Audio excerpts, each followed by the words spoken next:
Hey everyone, welcome to Creatrix YouTube channel, my dear friends. I am back again and this time I am back with a bang. तो बेटा मचाने वाले हैं, आग लगाने वाले हैं, ये इंटरव्यू वायरल होने वाला है। तो जैसा आप जानते हो, आपको मैं मिलवाने वाला हूं बेटा एक टॉपर से गेट के। और कोई आम टॉपर नहीं, कोई जनरल टॉपर नहीं, कोई नॉर्मल टॉपर नहीं, बहुत ही स्पेशल पर्सन से आप मिलने वाले हो जिन्होंने इस बार गेट क्रैक किया है रैंक 1 से। यस बेटा, I am revealing AIR 1 of GATE 2022 Electrical Engineering, that is गौरव। तो गौरव इज हेयर विद अस और आप जानोगे कि कैसे उन्होंने अचीव किया ये माइलस्टोन, कैसे वो फर्स्ट रैंकर बने, कैसे उन्होंने अपने कंसेप्ट्स को इतना स्ट्रॉन्ग किया कि इंडिया के सभी इलेक्ट्रिकल इंजीनियर्स को बीट करते हुए ही reach the pinnacle of success, rank 1। But इससे पहले मैं गौरव को बुलाऊं बच्चों, मैं चाहूंगा कि आप लोग लाइव चैट के अंदर हार्ट्स बना दें, तालियां बजा दें यार, एकदम एक बिग राउंड ऑफ अप्लॉज होना चाहिए गौरव के लिए। तालियों की गड़गड़ाहट के बीच हमें उन्हें इनवाइट करना है। तो I would like to welcome Gaurav. So Gaurav, you are very welcome on this channel. It's nice having you here. So first of all बेटा, आप बिग कॉन्ग्रेचुलेशंस टू यू। आपने इतना बड़ा माइलस्टोन क्रैक किया है, लाइफ में इतनी बड़ी अचीवमेंट की है, तो that is once in a lifetime kind of achievement. Thank you sir, thank you so much. तो गौरव, सबसे पहला सवाल यही रहेगा, आपको फीलिंग कैसा आ रहा है? मतलब इस समय पे कैसा फील हो रहा है यार, फर्स्ट रैंक लेकर के आए हो। मतलब only a handful of people are able to do it in this country. तो कैसा लग रहा है? सर अभी तो कुछ ज़्यादा फील नहीं हो रहा सर, क्योंकि फर्स्ट टाइम आती है तो एग्जैक्ट से आपको इमीडिएट से आपको ऐसा रियलाइज नहीं होता है। तो 2-3 दिन मुझे लगेंगे ये रियलाइज करने में कि फर्स्ट टाइम का ही है। अभी तो कुछ ज़्यादा मैं फील नहीं कर पा रहा हूँ। अच्छा गौरव, आप नहीं फील कर पा रहे हो, लेकिन जो आपके वेल विशर्स हैं, आपके फ्रेंड्स, कलीग्स, पेरेंट्स, उन लोगों का कैसा रिएक्शन है? सर सब लोग काफ़ी खुश हैं। सब लोग काफी खुश है। तो जब आपने यार पहले ही रिजल्ट चेक कर लिया होगा, ऑब्वियसली आजकल रैंक प्रेडिक्टर का जमाना है, और जब आपने बताया 3 बार 4 बार चेक करने के बावजूद आप फर्स्ट रैंकर हो, तो कैसा रिएक्शन, मतलब फर्स्ट रिएक्शन कैसा था उन लोगों का? सर सब लोग बहुत खुश थे, और क्योंकि अब रैंक रेटर में आ रहा था तो मैं एक्सपेक्ट कर रहा था। मैं इनिशियली फर्स्ट रैंक तो एक्सपेक्ट नहीं कर रहा था, मैं एक्सपेक्ट कर रहा था कि सिंगल डिजिट में तो बनेगी रैंक। लेकिन जब फर्स्ट रैंक बताया तो सब लोग बहुत खुश हुए। तो सब लोग बहुत ही खुश हैं, और यार फेस्टिवल का माहौल है तो खुशी तो और ज्यादा होनी चाहिए।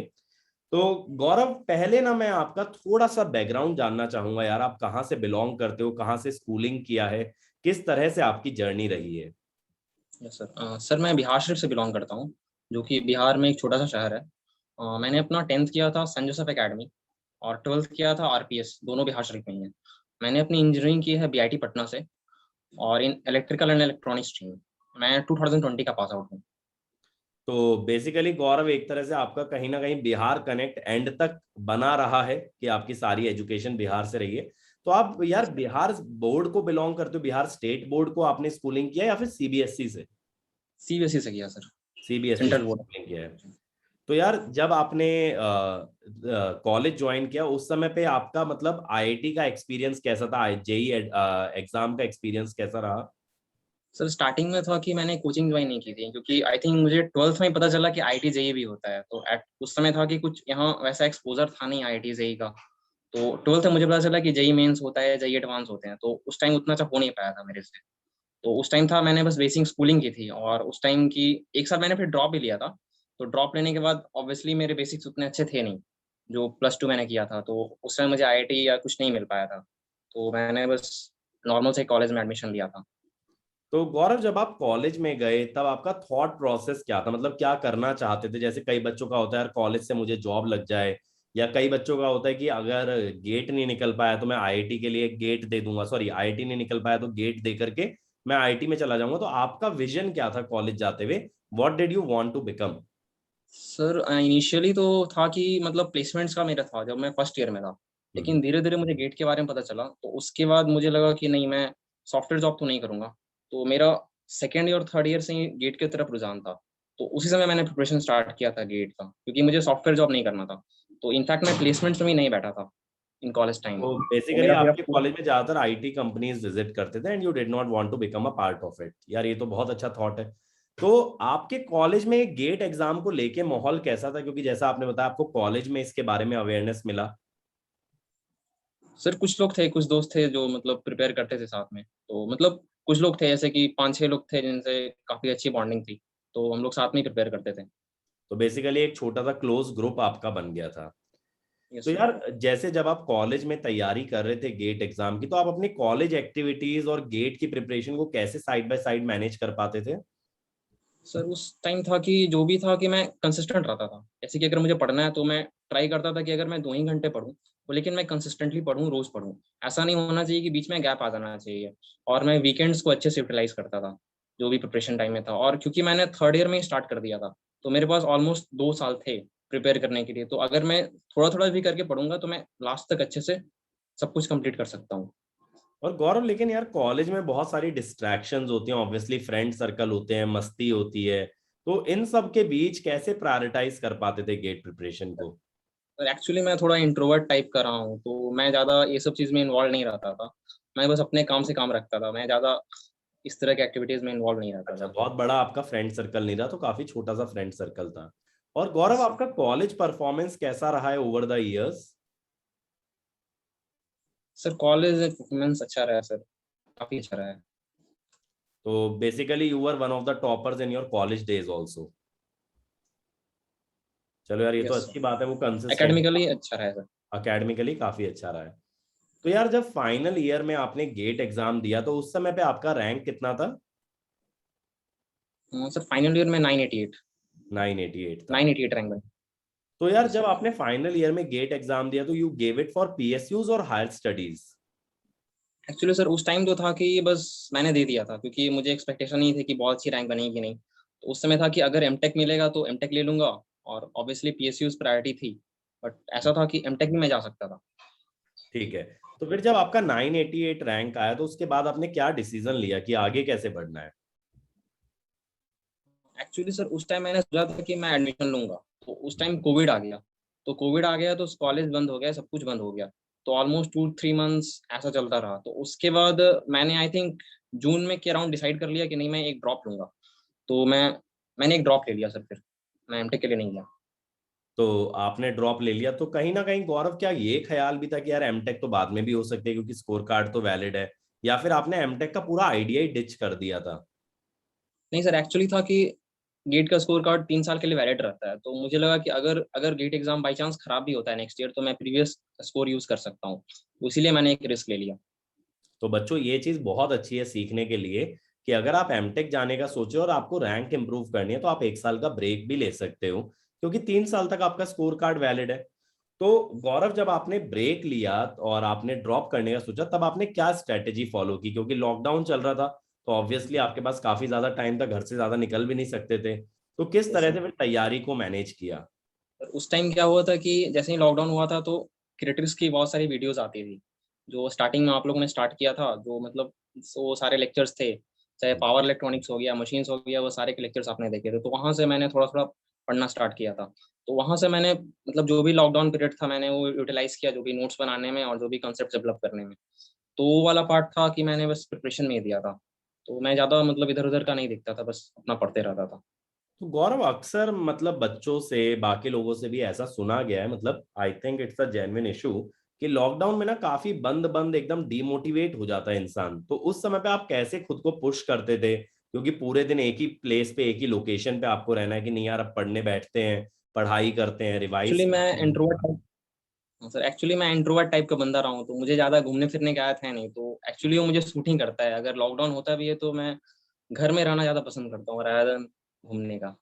लेकिन यार इंट्रोवर्ट के अलावा भी बाकी हॉबीज हो सकती हैं, मूवीज हो सकता है, वेब सीरीज हो सकता है, स्पोर्ट्स हो सकता है। तो आप इस तरह की किसी हॉबी को परस्यू नहीं करते, मतलब पूरा अकेडमिकली फोकस्ड हो, या फिर और भी कोई हॉबी साथ में फॉलो करते हो? नहीं सर, और तो कुछ ज्यादा है नहीं सर, बस मैं एकेडमिक्स में ही रहता हूँ सर। अच्छा, अकेडमिक्स में ही रहते हो। तो यार फिर जब आपने ये तैयारी की, तो आपका 2021 के अंदर रैंक कितना रहा गेट के अंदर? सर 300 सर, सेकेंड अटेम्प्ट में 300 300। रहा।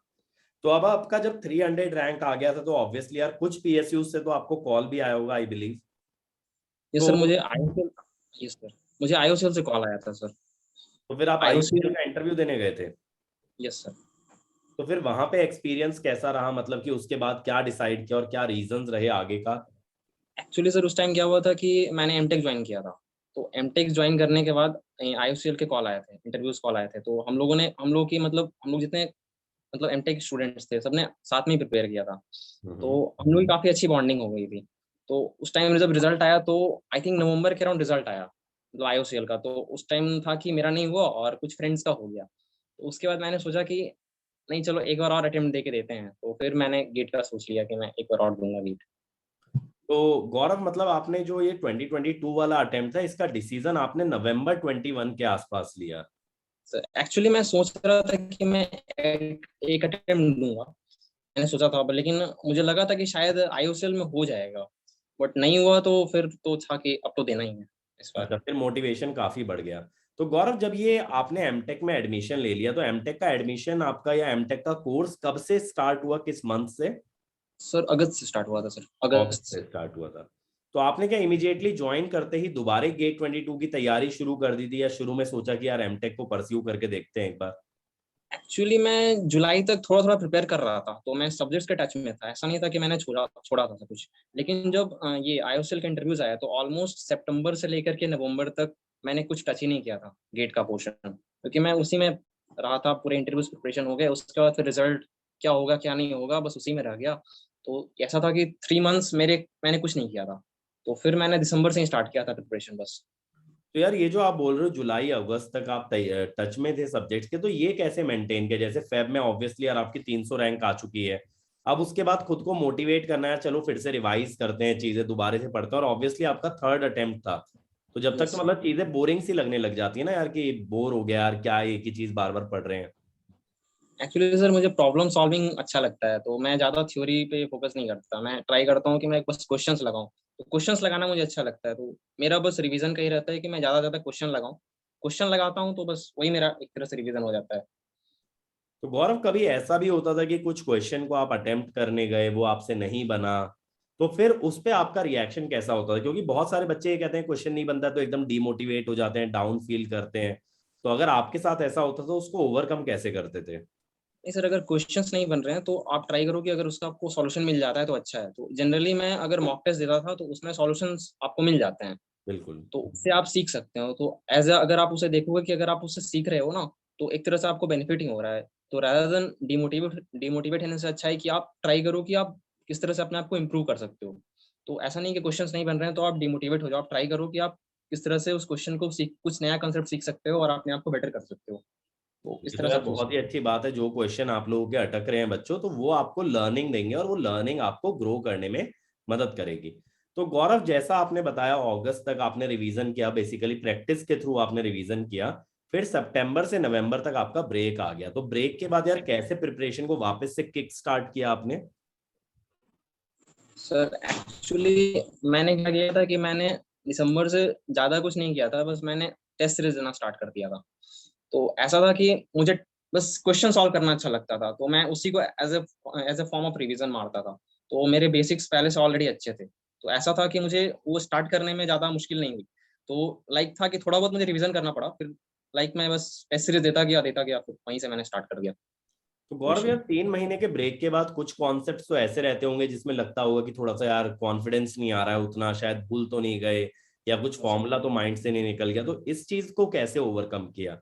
फिर मेरे मेरे पास शॉर्ट नोट्स थे, तो शॉर्ट नोट्स मैं रिवाइज करता था, तो शॉर्ट नोट्स मैंने अच्छे से बनाए थे, तो वो काफी हेल्प किया सर उस लास्ट टू शॉर्ट मंथ्स में। नोट्स आप तब भी रिवाइज कर रहे थे जब आप आईयूसीएल की तैयारी कर रहे थे, या उस समय बिल्कुल ही जीरो कर दिया था सब चीजों नहीं को? सर, उस टाइम तो बस इंटरव्यू इंटरव्यू का फोकस कर रहा था सर, इंटरव्यू रिलेटेड सितंबर क्वेश्चंस से देख रहा आपने था। टेस्ट सीरीज देना स्टार्ट कर दिया, और टेस्ट सीरीज में उस समय पे आपका परफॉर्मेंस कैसा रहा? क्योंकि आपने एक लॉन्ग ब्रेक के बाद एकदम से आप टेस्ट सीरीज पे आए, तो किस तरह के मार्क्स और रैंक्स आते थे? सर स्टार्टिंग में जब मैंने टेस्ट दिया था तो जस्ट मैं एग्जैक्ट दिसंबर का बता रहा हूँ, तो उस टाइम मेरे मार्क्स 65 के राउंड आते थे, तो स्टार्टिंग में मुझे लग रहा था कि 65 आ रहे हैं तो ठीक है, अब 3 महीने की ब्रेक हुई तो 65 है, तो मैं शायद 75 तक या 80 तक क्रॉस कर सकता हूँ लास्ट लास्ट तक। तो ऑन एन एवरेज लास्ट तक मेरा लास्ट के जो मैंने टेस्ट दिया था उसमें मेरा 80 तक चला गया था, ऑन एन एवरेज मेरे मार्क्स 72 से 74 के बीच रहते थे ओके। On an average. तो गौरव यार, आपका 72 से 74 तो मॉक टेस्ट का स्कोर रहता था, और गेट में आप अबव 90 स्कोर किए हो। यूजुअली बच्चों के साथ उल्टा होता है कि एग्जाम में जाकर के ना पैनिक कर गए, जिस कारण से और वर्स हो गया परफॉर्मेंस, लेकिन आप एक लेवल अपने परफॉर्मेंस को ऊपर लेकर के गए। तो ये कैसे किया, मतलब इतना बड़ा जंप ले लिया आप गेट एग्जाम में? सर एक्चुअली जो भी मार्क्स आपके कम होते हैं, डिडक्ट होते हैं, उसकी मेन इसका मेन रीजन होता है कि सिली मिस्टेक्स, कि आप सिली मिस्टेक्स कितना कर रहे हो। अगर जितने का पेपर है, अगर आपको अब अगर बस उतने का अच्छे से बना दो ना, तो आपके मार्क्स बहुत अच्छे आ जाएंगे। तो मेरा क्या हो रहा था कि जो भी मतलब मैं टेस्ट दे रहा था उसमें सिली मिस्टेक्स काफी ज्यादा हो रहे थे। तो मैंने सिली मिस्टेक्स पे वर्क किया कि किस तरह से इसको रेक्टिफाई कर सकते हैं, और लास्ट लास्ट तक काफी ज्यादा मिस्टेक्स मैंने रेक्टिफाई कर लिए थे। और ये था कि मेरा थर्ड अटेम्प्ट था, तो ऑलरेडी मुझे काफी ज्यादा पता था कि मैं क्या क्या मिस्टेक्स कर चुका था, कर सकता था। तो एक तरह से मैं मिस्टेक वाइज सैचुरेट हो चुका था। तो मुझे ऑलरेडी मतलब जो भी क्वेश्चंस आते थे मुझे पता था कि मतलब इसमें मैं ये मिस्टेक्स कर सकता हूँ। तो अगर आपको ये ऑलरेडी पता रहता है ना कि आप क्या मिस्टेक कर सकते हो, तो ज्यादा चांसेस है कि आप वो मिस्टेक वहां पे नहीं करोगे। तो यही मेरे साथ गेट एग्जाम में हुआ, और गेट एग्जाम में मैंने जीरो सिली मिस्टेक्स की। जो भी क्वेश्चंस मेरे गलत हुए वो आइदर वो कंसेप्चुअल एरर थे या फिर मैंने कुछ गलत अप्रोच लगाया था, लेकिन सिली मिस्टेक्स एक भी नहीं हुई। यार ये तो बहुत ही अच्छा आपने बताया कि सिली मिस्टेक अवॉइड हो गई, क्योंकि ज्यादातर बच्चे पैनिक करके सिली मिस्टेक कर देते हैं। तो गौरव, जब आपने गेट 22 का पेपर आपको पहली बार आपने देखा, तो आपको कैसा फीलिंग आया कि पेपर इजी बना है इस बार, डिफिकल्ट है, क्या लग रहा था मतलब पेपर सॉल्व करते वक्त? सर स्टार्ट मैंने किया था एप्टीट्यूड से, तो स्टार्टिंग के जो क्वेश्चन थे मैंने सोच लिया था कि मैं पहला क्वेश्चन स्किप करूंगा। क्योंकि था कि अगर आप पहले क्वेश्चन अगर फर्स्ट क्वेश्चन अगर टफ आ गया, तो वो स्टार्टिंग में होता है कि आपका मतलब क्रिएटिविटी उतना हाई नहीं रहता, तो फर्स्ट क्वेश्चन सेकंड क्वेश्चन में थोड़ा टाइम लगता ही है। और मेरा जो फर्स्ट क्वेश्चन था वो एप्टीट्यूड का था, और एप्टीट्यूड का क्वेश्चन था वो। तो स्टार्टिंग के मैंने 3-4 क्वेश्चन स्किप किए थे। तो फिर मैंने मतलब इजी वाले पहले कर लिए, इजी वाले पहले किए, तो फिर जैसे ही मैं टेक्निकल में घुसा तो टेक्निकल जल्दी जल्दी बनने लगा मुझे। तो आई थिंक मुझे 1 घंटे के अंदर मुझे लग गया था कि पेपर इजी आ गया इस बार का, क्योंकि मैं मतलब क्वेश्चन जब सॉल्व कर रहा था तो मुझे ज्यादा एफर्ट नहीं लगाना पड़ रहा था क्वेश्चन सॉल्व करने के लिए। मतलब क्वेश्चन बहुत इजिली बन जा रहे थे। तो गौरव, आप सीक्वेंशियली पेपर को अटेम्प्ट कर रहे थे या फिर पहले 1 मार्क करने हैं ढूंढ करके फिर 2 मार्क करने हैं, कैसे अटेम्प्ट कर रहे थे?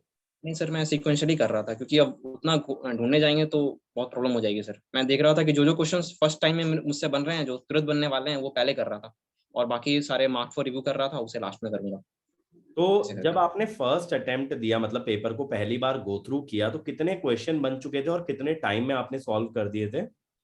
आई थिंक सर 2 घंटे मुझे लगे थे, 2 घंटे लगे थे मुझे फर्स्ट अटेम्प्ट में, क्योंकि मैं क्या कर रहा था ना, मैं मुझे करना था कि मुझे सिली मिस्टेक्स अवॉइड करने थे। तो इवन जो क्वेश्चन 10 सेकंड 15 सेकंड में बनने वाले थे, उसी उससे ही मैं 1 मिनट ले रहा था, क्योंकि मैं एकदम डबल श्योर होना चाहता था कि मैं किसी तरह की सिली मिस्टेक्स नहीं कर दूं। तो आई थिंक मैं बहुत कांस्टेंट स्पीड से गया था। तो लाइक फर्स्ट आवर में मैं 30 क्वेश्चन कर सकता था, लेकिन मैंने 23 या 24 क्वेश्चन ही किए थे। तो ऑलमोस्ट 3 आवर्स तक मैं एकदम कांस्टेंट स्पीड से ही किया क्वेश्चन। और फर्स्ट अटेम्प्ट में शायद आई थिंक 2 घंटे में मैंने अराउंड 45 to 50 क्वेश्चन कर दिए थे सर। फर्स्ट गो में मैंने 50 क्वेश्चन कर दिए थे, और अराउंड 2 घंटे हो गए थे। यार फिर तो मतलब उस समय पे काफी हाई कॉन्फिडेंस होगा, एक पूरा घंटा बचा है, आप डबल श्योर हो हर क्वेश्चन को लेकर, 15 ही क्वेश्चन आपके बचे हैं। तो फिर आप 3 घंटे तक रिवाइज भी किए या फिर बीच में मतलब चलो हो गया यार जितना होना था, बीच में आप एश्योर हो गए कि कर लिया अपन ने? नहीं सर, नहीं सर, मैं तो लास्ट तक लगा रहा सर। लास्ट तक मैंने लगा रहा, मैं चेक कर रहा था सारे क्वेश्चंस को कि मतलब कुछ भी सिली मिस्टेक्स ना हो जाए। और यार गेट एग्जाम दे के निकले होगे, ऑब्वियसली पेपर डिस्कशन भी होता है, फ्रेंड से बातचीत होती है, तब माहौल कैसा था, कैसा फील आ रहा था कि अच्छा गया है पेपर के, एवरेज गया है? सर फीलिंग तो बहुत अच्छी थी सर, मतलब कि था कि मतलब अब एक होता है कि जब आप एग्जाम से निकलते हो तो काफी लोगों को सिली मिस्टेक्स याद याद आने लगते हैं। तो लास्ट टाइम में मेरे साथ ऐसा हुआ था कि एग्जाम में निकलने के बाद आता है, अरे ये मैंने गलती कर दिया, ये कर दिया। लेकिन इस बार ऐसा कुछ हो नहीं रहा था। तो फिर घर आकर के मैंने वीडियो सॉल्यूशंस देखे, मतलब जो भी आप लोग निकालते हैं, सो तो वो मैंने देखा, तो वहां पर मेरे मैक्सिमम सही जा रहे थे। तो मुझे लग रहा था कि इस बार तो काफी अच्छी रैंक बन जाएगी। चलो यार, ये तो बहुत ही अच्छी बात है। और गौरव, अभी आपका क्या प्लान है, मतलब जैसे आप फर्स्ट रैंक ले आए हो, तो कोई पर्टिकुलर पीएसयू आपके माइंड में है जिसको आपको टारगेट करना है, तो क्या आपका फ्यूचर प्लान है? सर फ्यूचर प्लान तो पब्लिक सेक्टर्स का ही है सर, क्योंकि ऑलरेडी मैं एमटेक ड्रॉप कर चुका हूँ, तो पब्लिक सेक्टर्स का ही है। तो आपने एमटेक का मतलब पूरा कोर्स ही ड्रॉप आउट कर दिया है? यस तो यार पब्लिक सेक्टर में भी कई लोगों की प्रेफरेंस होती है, जैसे पावर ग्रिड ही जाना है मुझे, एनटीपीसी ही जाना है, तो इस तरह का कोई चॉइस आप बनाए हो? सर मेरा फर्स्ट प्रेफरेंस पोसोको है। पॉस्को है। चलो, ये तो बहुत अच्छी बात है। अच्छा गौरव, अगर हमारे लर्नर्स के लिए आप ये बता पाओ कि आप बच्चे ना कंफ्यूज रहते हैं कि किस एजुकेटर को फॉलो करना है किसको नहीं, तो इन पर्टिकुलर आपने किस सब्जेक्ट्स के लिए किन किन एजुकेटर्स को फॉलो किया ताकि वो लोग भी उसी तरीके से परस्यू कर पाए? सर मैंने आपको फॉलो किया है, मतलब जो भी इलेक्ट्रिकल के कोर्स सब्जेक्ट्स होते हैं उसके लिए। इसके अलावा मैंने विशाल सोनी सर को ही फॉलो किया है। इन दोनों को सर मैंने मेनली फॉलो किया सर। ओके। और इसके अलावा गौरव, आप अनअकैडमी से कैसे जुड़े और क्या आपको बेनिफिट हुआ अनअकैडमी ज्वाइन करने का?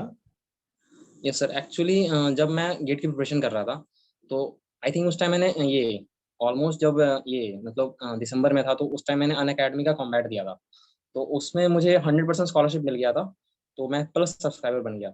तो वहाँ मैंने वीडियोस देखे थे, मतलब जो भी आपके मतलब जो भी थोड़े क्रैश कोर्स के वीडियोस थे, उससे थोड़ा बहुत हेल्प किया मुझे, मतलब वो मतलब प्रॉब्लम सॉल्विंग डेवलप करने में। इसके अलावा मैंने ऑल इंडिया मॉक टेस्ट दिया था अनअकैडमी का। तो उस टेस्ट में क्या था कि वो टेस्ट लाइव थे, तो उससे हो रहा था कि अगर टेस्ट लाइव होते हैं ना, तो आपको एकदम रियल एग्जाम वाला फीलिंग देता है, क्योंकि आप टेस्ट को बीच में पॉज नहीं कर सकते या फिर कुछ नहीं कर सकते, तो वो एग्जाम टेम्परामेंट आपका काफी डेवलप कर देता है। और मेरे कुछ फ्रेंड्स भी दे रहे थे, तो उसमें एक फीचर होता है कि जो लीडर बोर्ड आती है, तो हम्म। लीडर बोर्ड में था कि इवन फर्स्ट रैंक से लेकर के लास्ट रैंक तक सबके वो मार्क्स दिखाते हैं। तो आपको प्रेशर रहता है कि आप जो परफॉर्म करोगे, आपके बगल वाला वो मार्क्स देखेगा, तो वो अलग से वो प्रेशर डेवलप करता है, जो आपको हेल्प करेगा एक्चुअल गेट एग्जाम में। So that was really good. तो कहीं ना कहीं तुम्हारे फ्रेंड सर्कल की वजह से एक प्रेशर रहता है कि यार टॉप पे आना है लीडर बोर्ड में, अदरवाइज बाद में क्या बात करेंगे। तो बाद में क्या ऑल इंडिया मॉक टेस्ट में आपका परफॉर्मेंस कंपेयर टू गेट कैसा रहता था? सर, ओवरऑल मैं बताऊं तो स्टार्टिंग जो भी अनअकैडमी की मॉक टेस्ट थी, जो फर्स्ट से लेकर के लास्ट तक उसकी डिफिकल्टी लेवल लेवल रिड्यूस हुई थी। तो आई थिंक फर्स्ट स्टार्टिंग में मेरे 62 63 बने थे फर्स्ट टेस्ट में, और लास्ट लास्ट मॉक टेस्ट में 80 मार्क्स आए थे। वो ग्रेजुअली सर इंक्रीज करता गया। सो 62 65 70 73 लास्ट में जाकर के 80 मार्क्स। क्योंकि बिल्कुल स्टार्टिंग में था कि मेरा रिवीजन भी उतना नहीं था सर, क्योंकि अब मैं थोड़ा सा ड्रॉप मतलब बैक के बाद आया था ना, मतलब ऑलमोस्ट 3 मंथ्स का ब्रेक हो गया था। बिल्कुल बिल्कुल तो बिल्कुल। मुझे थोड़ा टाइम लग गया था डेवलप करने और में। गौरव, जैसे एग्जाम आफ्टरनून में था इस बार इलेक्ट्रिकल का, तो उस डे को कैसे मैनेज करना चाहिए लर्नर्स को अगर दोपहर में एग्जाम देने जाना है? तो एक्चुअली मेरे लिए तो ये बहुत सूट कर गया, क्योंकि लास्ट के दो एग्जाम हुए थे इलेक्ट्रिकल के, वो सुबह हुए थे। तो हम्म। मुझे था कि सुबह एक थोड़ा डर रहता था कि मैं सुबह टाइम पे उठ पाऊंगा कि नहीं उठ पाऊंगा। इस बार आफ्टरनून में हो गया, तो था कि आराम से मतलब उठा, और मतलब ज्यादा मतलब टेंशन नहीं लिया कि मतलब क्या होना है क्या नहीं होना है। कुछ लास्ट डे में कुछ पढ़ा भी नहीं था, मतलब आराम से बस टाइम पास कर रहा था, मतलब कुछ ऐसी एक्टिविटी कर रहा था जिसमें मेरा मतलब दिमाग बस एग्जाम से थोड़ा डेविएट हो, मतलब ज्यादा टेंशन नहीं ले रहा था, बस जाकर के एग्जाम देना है। खुद को थोड़ा डिस्ट्रैक्टेड रख रहे थे। कर रहा था। तो आपका सेंटर मतलब एग्जाम भी आपने पटना से ही दिया था फिर? Yes sir. Okay, great. So यार, काफी अच्छा लगा आपसे बात करके, काफी चीजें जानने मिली। At last a very big congratulations to you, है ना, for achieving such a great result in GATE exam. तो first rank is very very special यार, इसको चेरिश करो, फेस्टिवल एंजॉय करो। और फिर हम लोग इन पर्सन मिलते हैं और कुछ बातें डिस्कस करते हैं और कुछ चीजें जानते हैं आपके बारे में। तब तक अपनी फैमिली के साथ एंजॉय करो और इस रिजल्ट को पूरी तरह से एंजॉय करो। और होली का फेस्टिवल है, that is also very very special. तो आई होप कि बच्चों आपको भी काफी कुछ सीखने मिला होगा गौरव की जर्नी से। चीजों को ज्यादा कॉम्प्लिकेट मत करो, चीजों को सिंपल रखो। एंड एज लॉन्ग एज आपके अंदर वो लर्निंग की भूख है, वो हंगर है, तो आप ग्रो ही करते जाओगे, आपको किसी चीज से डरने की जरूरत नहीं है। That is the best lesson that we can take from Gaurav journey. So thank you Gaurav, and a big congratulation to you. Thank you sir. Thank you so much.